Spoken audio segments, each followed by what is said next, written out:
Donc ce soir, je voulais développer un thème que j'ai intitulé la croissance. Je voulais parler un peu de la croissance. Et qu'est-ce que la croissance? Quand on parle de la croissance, on ne peut pas trop réfléchir. On sait que la croissance, c'est croître. Croître, c'est grandir. Ou bien c'est développer. Voilà les mots qui sont même vraiment proches. Donc croître, c'est grandir, c'est développer.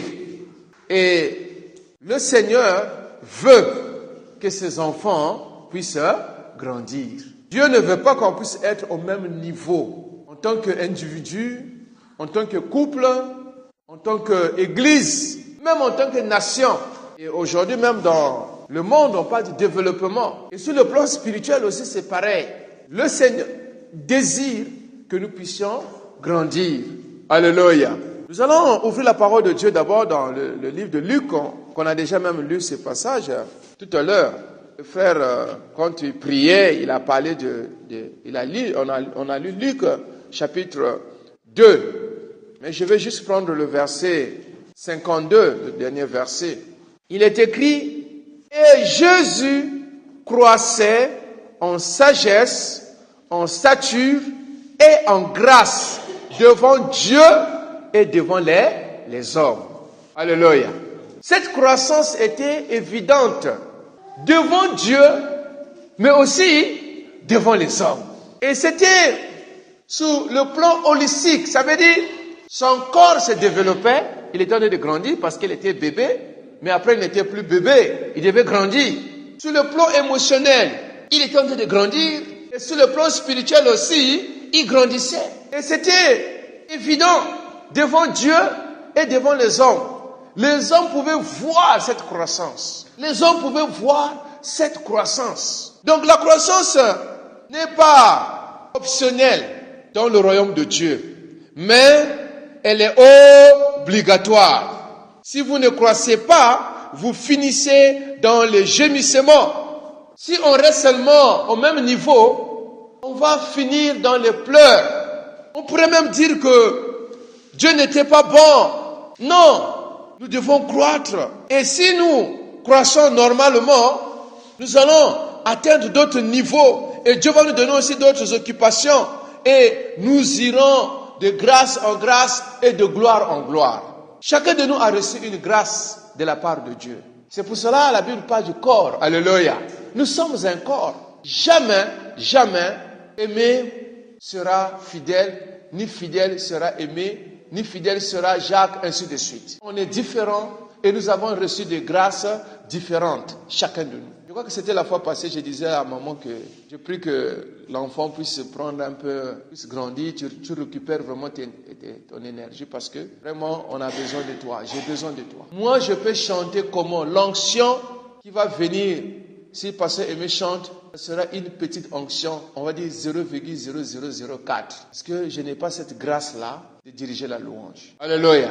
Mais si maman chante, même si c'est un chant, la chanson-là peut changer l'atmosphère spirituelle. Parce qu'elle a reçu la grâce dans cela. Alléluia.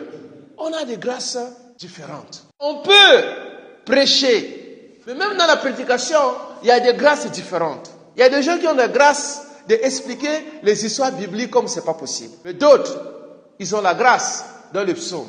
D'autres, ils ont la grâce dans le Nouveau Testament, dans les évangiles. Mais d'autres aussi, ils ont la grâce dans les épîtres.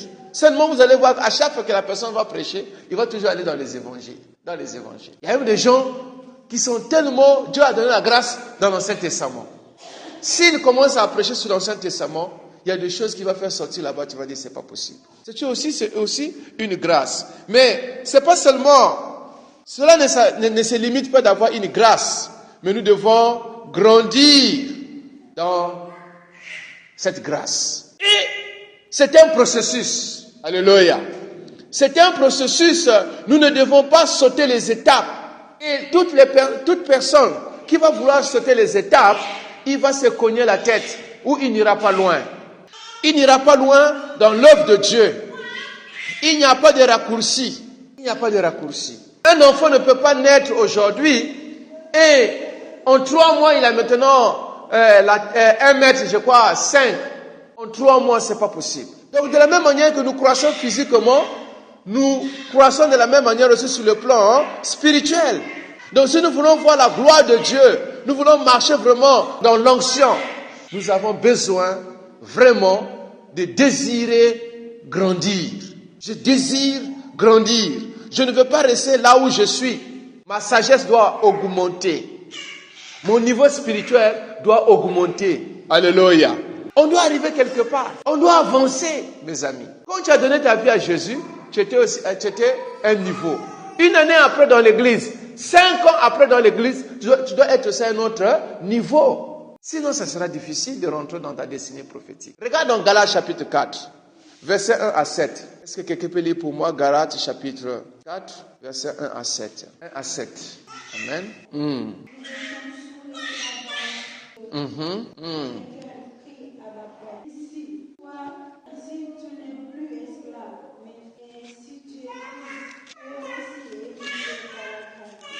Amen.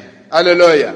Il dit, aussi longtemps que l'héritier sera un enfant, il ne peut pas rentrer dans son héritage. Il est considéré comme un esclave. C'était la fois passée que j'étais en train de dire, même Dieu, quand il veut nous bénir, que ce soit même sur le plan financier, bien sur le plan ministériel, il doit voir en nous cette croissance-là. S'il voit en nous, on n'est pas mature, Dieu ne peut pas nous confier certaines responsabilités. Sinon, ça sera notre destruction. Et je vais donner l'exemple. Si aujourd'hui, par exemple, Dieu t'a ouvert la porte, tu gagnes 70 000. Avec 70 000, tu vas au marché et tu achètes tout ce que tu vois. Tu achètes les habits, tu achètes les portables, tu achètes les bonbons, tu achètes les biscuits, je ne sais pas quoi. Mais Dieu va dire, mais c'est pas possible. Avec 70 000, il a dit de faire la folie. Mais non, si je lui donne maintenant 700 000, qu'est-ce qu'il va faire? Maintenant, si Dieu te donnait 7 millions, qu'est-ce que tu vas faire? Oui. Et c'est dans ce sens-là, parfois, nous-mêmes, nous bloquons la bénédiction parce que Dieu ne voit pas en nous la croissance. Parfois, nous sommes là, chômeurs. On n'a pas de boulot, on n'a pas de travail. On commence à prier. Dieu ouvre les portes. Dieu agit. Mais dès que le Seigneur va ouvrir la porte, tu fuis l'église. Mais tu es de fuir l'église avec quel salaire? 150 000. Oui. Avec un petit 150 000 ou bien un petit 200 000, tu fuis l'église. Dieu va dire, bon, ça suffit, on s'arrête là. Or, dans le plan de Dieu, si quand il t'a donné la petite somme qu'il t'a donnée là, si tu as continué à être fidèle, Dieu allait augmenter. Je ne sais pas comment est-ce que nous voyons la croissance. Mais le Seigneur, dans son cœur, il veut qu'on puisse grandir. Alléluia. Il veut qu'on puisse grandir. Alors, nous devons grandir dans quel domaine? Nous devons grandir dans la grâce. La première chose, le premier point où nous devons grandir dans la grâce que nous avons reçue. 1 Corinthiens chapitre 15, le verset 10. Nous allons lire rapidement. Et 1 Corinthiens 15, le verset 10, quelqu'un va lire?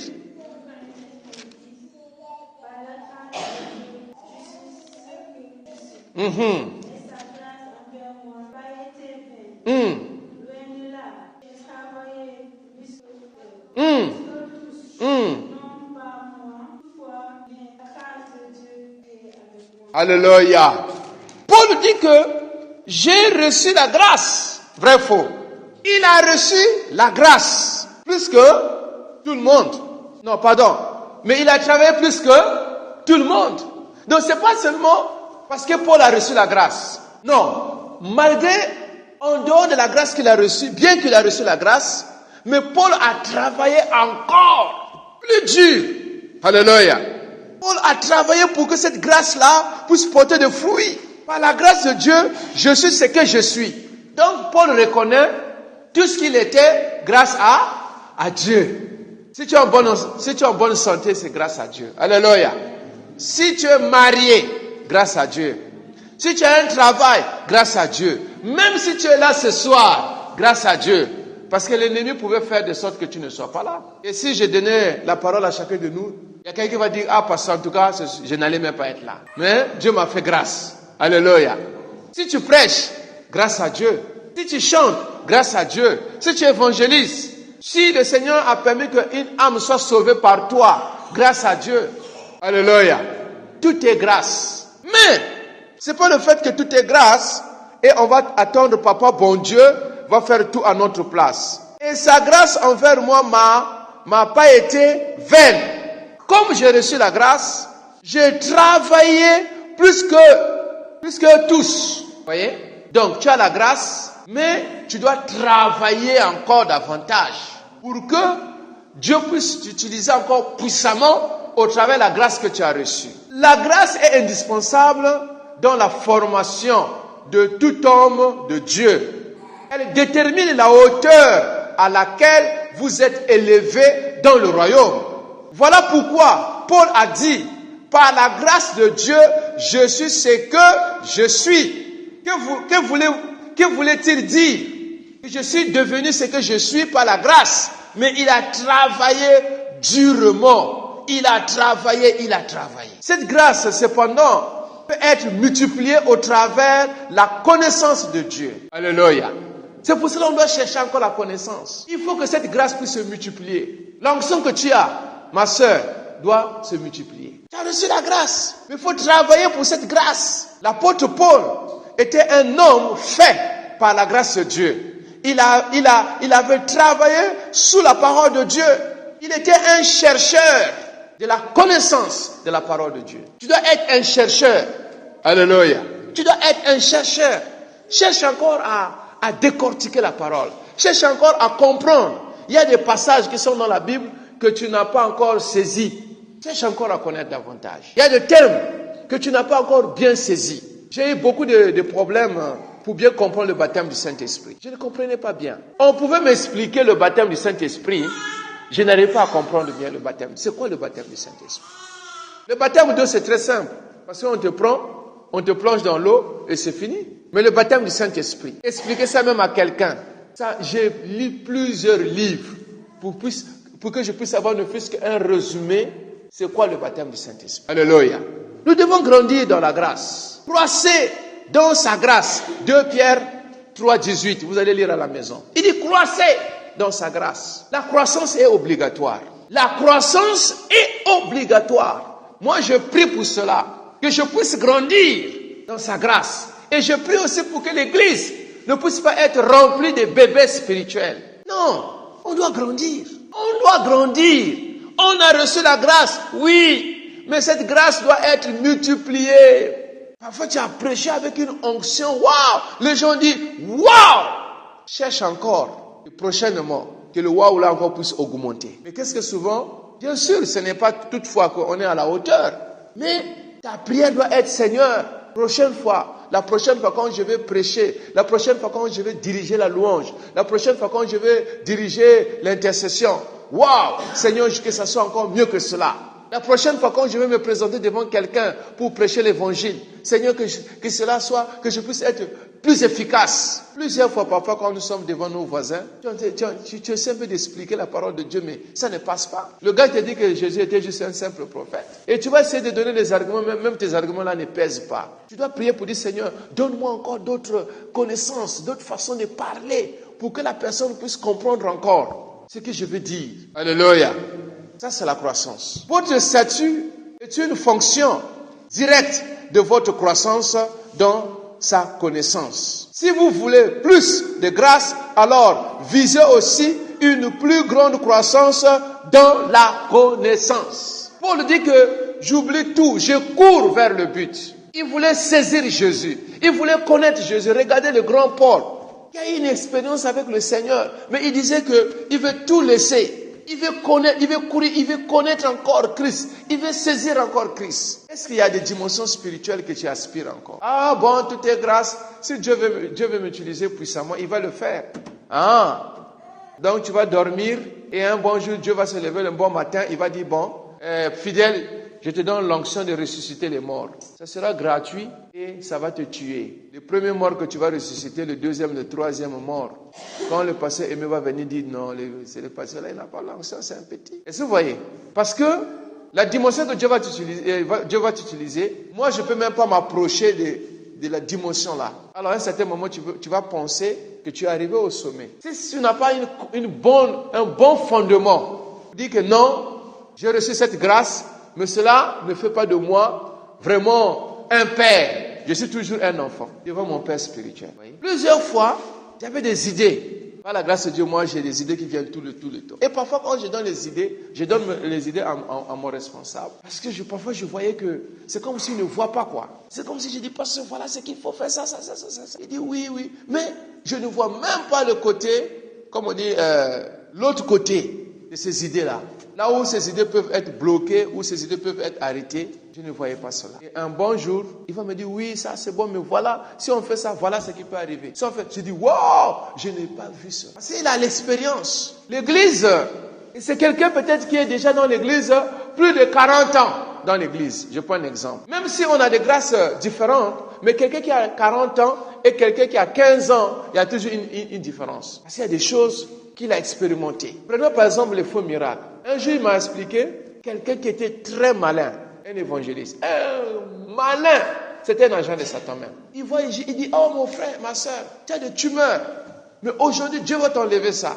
Or qu'il avait déjà des morceaux de graisse, des porcs dans sa poche. Il vient, il dit, au nom de Jésus, il va taper la main sur la poitrine de la personne. J'arrache ça. Et il arrache, il montre comme ça là. Waouh! Le tumeur! Tout le monde. Et ça là, ce n'est pas dans les années 2000, ça c'est dans les années 80. Peut-être il y a un parmi nous ici là, ils n'étaient même pas encore nés. Mais non, est-ce que c'est parce que cette personne-là a eu à faire de faux miracles et il n'y a plus de vrais miracles? Non. Maintenant, ces gens qui ont vécu ces choses-là, quand ils verront le miracle, ils auront beaucoup de réflexions avant de dire oui. Est-ce que vous comprenez? Mais toi qui viens, qui as des ailes, tu vas penser, oh mon pasteur là, peut-être il ne croit même pas au miracle. Non, il croit. Mais seulement, il ne croit pas à n'importe quel miracle. Moi, je suis quelqu'un qui cherche. Je ne peux, dès que j'écoute un pasteur, au moins 5 minutes, je dis que ça, c'est un embrouilleur. YouTube, il y a tout. Mais ce n'est pas parce qu'il y a de faux prophètes dans les faux prophètes, les faux pasteurs de YouTube, donc je ne peux plus aller faire mes recherches. Si, je peux faire mes recherches. Je peux voir les hommes de Dieu. Je peux chercher les sites chrétiens où on a sélectionné des orateurs qui ont prouvé et qu'on peut écouter. C'est pour cela quand vous voyez dans enseignement.com, il y a beaucoup d'orateurs qui sont là-bas. Il y a plusieurs orateurs que vous pouvez écouter, des vrais orateurs qu'on a sélectionnés. Vous n'avez pas écouté n'importe quoi, on a sélectionné. Donc c'est pour cela, mes amis, nous devons grandir dans la connaissance. On doit lire. Il y a des gens que Dieu a fait grâce, ils ont eu la grâce d'écrire. Et Dieu les a donné une grâce d'expliquer des choses parfois que nous avons du mal à comprendre. Je suis en train de me préparer pour enseigner le tabernacle. Mais j'ai un livre que j'ai amené de Lomé, que j'ai acheté à Lomé. Et je trouve que vraiment, j'ai encore reçu, je dois encore apprendre d'autres informations. Bien que j'ai fait le tabernacle à l'école biblique, tout. Mais je vois que la personne a donné encore d'autres détails. Donc je dois encore avoir d'autres connaissances. Pour que le jour que je vais commencer le thème du tabernacle, je sais de quoi je suis en train de parler. Alléluia. Donc nous devons grandir dans la parole, dans la connaissance de la parole de Dieu. Même la connaissance du Seigneur. Connaître encore Jésus. Qu'est-ce qu'il veut dire? Quand il dit, si vous demeurez dans ma parole, demeurez là même, c'est quoi? Mais est-ce que moi je demeure? Et tu commences à lire encore, à lire. Vous savez que moi je lis l'histoire de la femme samaritaine avec Jésus. Mais ce matin, c'est ce que j'ai partagé à l'hôpital. Mais quand je lisais ça ce matin, c'est seulement ce matin que je me suis rendu compte que, à cause de cette femme-là et la population, Jésus a fait 2 jours en Samarie. Mais avant, je n'avais jamais fait attention à cela. Quand je lisais l'histoire, pour moi, quand les gens sont venus, il a rendu ministère, les disciples sont venus, après ils ont continué le chemin. Non! On a demandé à Jésus de rester encore en Samarie et Jésus est resté encore 2 jours en Samarie. Mais je n'avais jamais fait attention à cela. Donc chaque jour, nous devons chercher à méditer la parole, chercher à creuser la parole, chercher à lire, à faire des recherches pour que nous soyons encore davantage équipés, nous puissions connaître encore davantage la parole.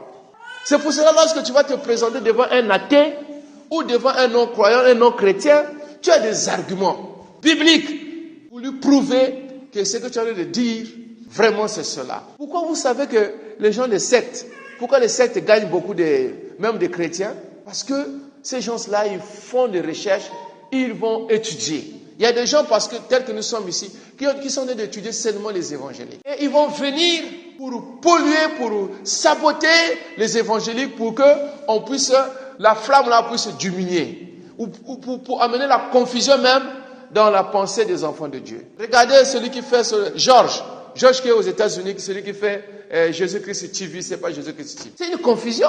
Toi, tu es aux États-Unis là-bas. Comment tu dois aller dans... Toi, tu es aux États-Unis. Les pasteurs qui l'ont des critiques, ils critiquent presque tous les pasteurs. Bon, maintenant, toi, tu es aux États-Unis.